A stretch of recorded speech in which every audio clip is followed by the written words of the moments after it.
James is a mixed traffic engine. He can pull both freight cars and coaches. He's proud of his smart red paint, and so is his driver. Everyone says you brighten up their day, James. One morning, James whistled loudly at the other engines. Look at me. I am the smartest, most useful engine on the line. Rubbish, replied Thomas. We're all useful.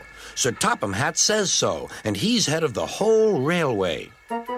You know what, James? Added Percy. What? Replied James. You're getting all puffed up. James huffed away. Later, he was still boasting. I'm the pride of the line. I saw you pulling freight cars, snorted Gordon. You're only a goods engine. I pull coaches, too. Not as much as I do. But Sir Topham Hatt has plans for me. James was only making this up, but Gordon believed him. What plans? Wait and see. Oh, dear, he thought. Now what'll I do? Thomas was shunting shining new coaches. Good morning, James. Are those coaches for me? Asked James hopefully. No, these are for Gordon's Express. I'll fetch your freight cars next. But James was going to play a trick on the other engines. Actually, Thomas, I'm taking the coaches. Sir Topham Hatt asked me to tell you.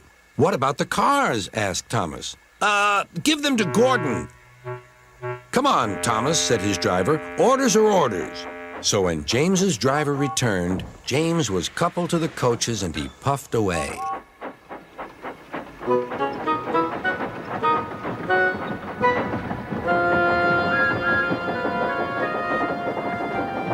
Thomas returned with the freight cars, and a few minutes later, Gordon arrived. Where's the express? Thomas told him about James, and so here are your cars.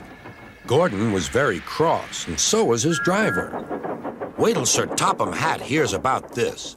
Meanwhile, James was enjoying himself enormously. What a clever plan! What a clever plan! He chuffed.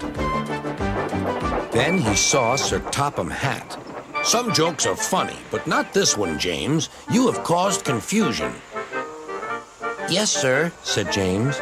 You will now stay in your shed until you are wanted. The other engines teased James. I wonder who'll be pulling the express today, said Gordon. I expect it'll be you, replied Henry. James is stuck in the shed for being silly. James felt sad. Next morning, he went back to work. Hello, whistled Thomas. Good to see you out and about again. I'm sorry I tricked you, said James. Are these my cars? Yes, replied Thomas kindly. They are pleased to have you back. James set off to the harbor with his train of freight cars.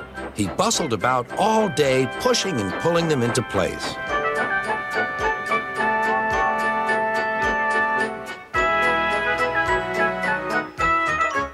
Time to go home now, James, said his driver at last. No cars or passengers, just we two. But his driver was wrong.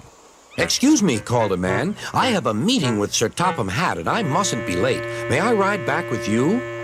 Of course, replied James's driver. Then he whispered to James, This gentleman is a railway inspector. James was most impressed. He steamed along the line as smoothly and quickly as he could.